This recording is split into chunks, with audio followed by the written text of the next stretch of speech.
kung paano mag-edit using CapCut application. Napaka-easy lang naman gamitin ng CapCut and lahat po doon ay free. Wow! Pagka wag nyo lang pong gamitin ang nakalagay na Pro kasi pagka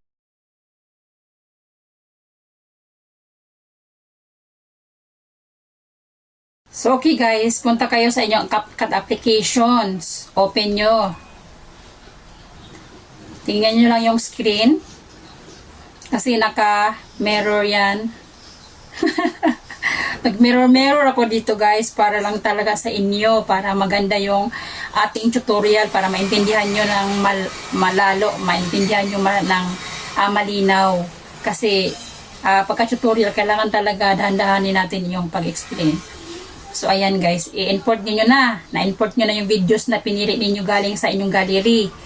Pagkatapos niyan ay pili kayo ng ratio, aspect ratio. Kung sa YouTube ninyo i-upload, syempre yung aspect ratio ng YouTube ay 9:16.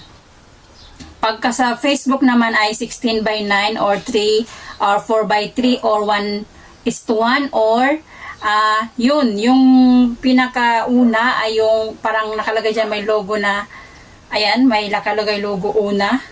TikTok, ayan. Pwede yan dyan. Kung sa Facebook nyo i-upload. So, kung dito tayo sa YouTube, dito muna tayo sa YouTube mag-focus. So, ayun, yung sundan niyo yung aspect ratio na sinabi ko, yung 9:16 ratio.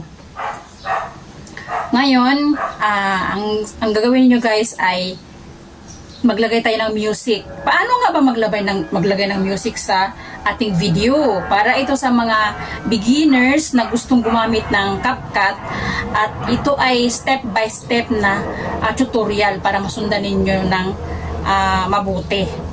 Pili kayo sa inyong, ayan, pili kayo dyan ng mga music. So, ayan, may nakalagay vlog, ayan, di ba?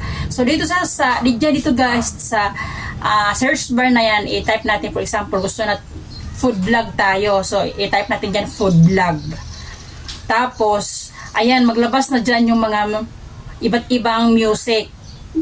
Tapos, para sigurado talaga kayo na hindi kayo makapiright, lagyan nyo ng food vlog, no copyright music. Kasi ganun ako mag-select ng mga music. Nilalagyan ko sa dulo ng no copyright para for sure. Pero, no copyright naman talaga lahat ang mga music ng CapCut. Huwag nyo lang piliin yung naka-pro dahil hindi nyo yan ma-upload sa inyong pag-download din nyo, hindi ma-upload, hindi nyo na ma-upload dyan kasi may bayad man yun. Unless mag-subscribe kayo sa inyong CapCut subscription. So ngayon, pag nakapili na kayo ng music dyan, i-click nyo lang yung plus sign. Click the plus sign, okay? So, ang hirap pala guys na mag-tutorial ng ganito. Parang effort talaga ako guys ha, para talaga ito sa inyo. So, ayan, pagka nakuha nyo na, na-click na nyo yung plus sign, pupunta yan siya sa baba. So, nakita nyo yung parang may itim na tumatakbo pa ganyan. Ibig sabihin noon, nakuha nyo na yung music. So, pwede nyo yang i-highlight nyo lang yan siya ng ganyan. I-click nyo yung pagganyan para marinig ninyo yung volume. Kung nahihinaan kayo, pwede nyo yang adjustan. I-click nyo yung adjust sa baba. Ngayon, kung ayaw nyo sa music na yon, pwede nyo palitan. So, balik ulit kayo doon sa search bar. I-type niyo ulit doon yung music na gusto nyo. For example, ang gusto nyo ay iba pa. Hindi kayo gusto sa music na yan. Pwede nyo palitan. So, yung pagpalit niyan, ganun pa din. I-click nyo lang ng ganyan. Pag naka-highlight na siya ng puti, ibig sabihin noon, pwede nyo i-click yung delete sa baba. So, automatic na yun matanggal. Ngayon, pagka okay na yan siya, nakapili na kayo ng music na gusto nyong gamitin, kasi dito guys, ang dami talagang music na pwede ninyong magamit sa iyong mga videos. Ako nagustuhan ko talaga ang CapCut kasi marami talaga siyang mga features na nakakainganyo ba, iba't ibang style. Ang lahat ng ito guys, nandun yun to sa KineMaster. Pagka ako kasi dati, pag nag-edit ako, ginagamit ko talaga KineMaster. Pero noong nag-Facebook na rin ako, so dito na rin ako sa CapCut kasi medyo mas naaliw ako. Marami siyang mga pwede ninyong buting tingin dyan. Pwede nyo istadihan nito. Kung hindi kayo masyadong marunong gumamit, huwag kayong matakot mag-explore sa loob kasi hindi naman yan nangangagat. Pwede kayong mag-explore, pindutin nyo lang yung mga kung ano yung nandyan para malaman ninyo kasi kung hindi niyo yan i-click yung mga yan, hindi niyo malalaman. Sa baba naman ay dali lang masundan kasi may nakalagay doon delete kung gusto niyo mag-delete ng video. Kung mag-split naman kayo guys, nandito lang yung sa gilid ng split, doon sa baba nakalagay talaga, hindi siya mahirap hanapin. Ang ibig sabihin ng split, putulin. For example, may mga videos kayo na gusto nyo putulin, i-click nyo lang yung split. So ayan, for example guys, ayan, nakapili na kayo ng music na yan.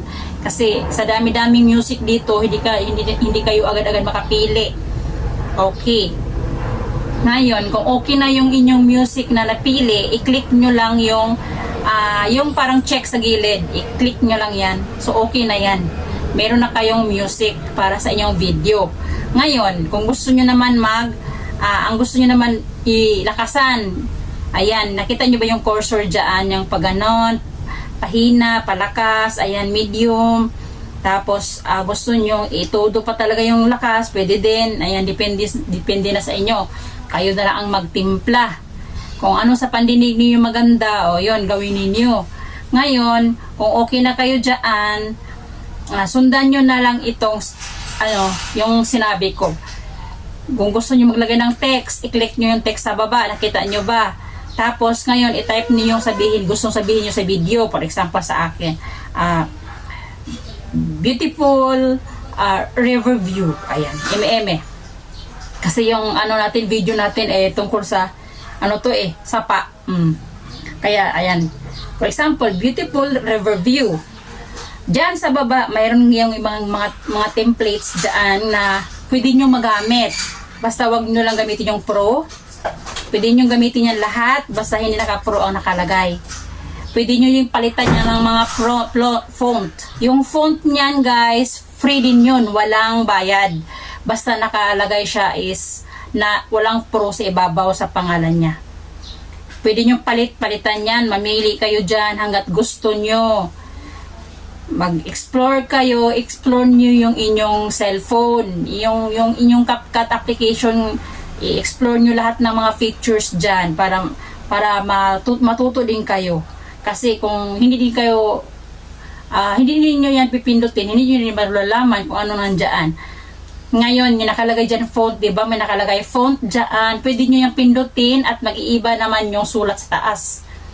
May iba-iba yung font. Ibig sabihin ng font, yung pagkasulat ng text nyo sa taas. Tapos may nakalagay dyan style. Ibig sabihin sa style, yung yung mga decoration doon sa mga text. Ayan, pwede din yung gamitin yon. Basta hindi siya naka-pro. Dapat i-click nyo lang yung mga non-pro dyan. Yung hindi naka-pro ang pangalan. May nakalagay naman na pro sa ibabaw eh. Huwag nyo lang yung isama. Pero kung gusto nyo ng libre. Kasi libre ang tutorial na to. Ang sabi ko, gamitin natin yung mga libreng features ng CapCut. Dati, libre talaga, pati yung remove background nito, libre. Pati yung maglagay ka ng auto caption. Pero ngayon guys, meron na siyang bayad. So, ito, nakalaging pro na siya, ibig sabihin. So, mag-subscribe na lang kayo kung gusto nyo. Mag-subscribe kayo kay CapCut. Ngayon, kung okay na yan ganyan guys, nakapili na kayo ng font, tapos yung text na gustuhan ninyo. Tapos guys, kung gusto nyo palakihin o paliitin yung text sa ibabaw, hawakan nyo lang yung screen ng magkabilaan, ganyan. Tapos, i-drag nyo lang pa ganon. I-pinch nyo lang pa ganyan. Or pa ganon. Para mag-small ang pagkasulat or maglaki. O, depende sa screen. For example, gusto nyo nang mag-fit sa screen. So, kayo na magtansya. Ayan. I-adjust nyo yan. Pwede yan i-adjust. Hawakan nyo lang yung nakalagay na parang orange sa baba. Yan yung text ninyo. So, pagka napindot nyo yan, parang may box sa ibabaw. So, yun na yung time na pwede nyo siyang i-drag. Pag ganon. i-drag, ganyan nyo, para maglaki siya. Or gusto nyo maliit din na text, o ganyan. Madali lang siya, di ba? Basta sundan nyo lang yung tutorial.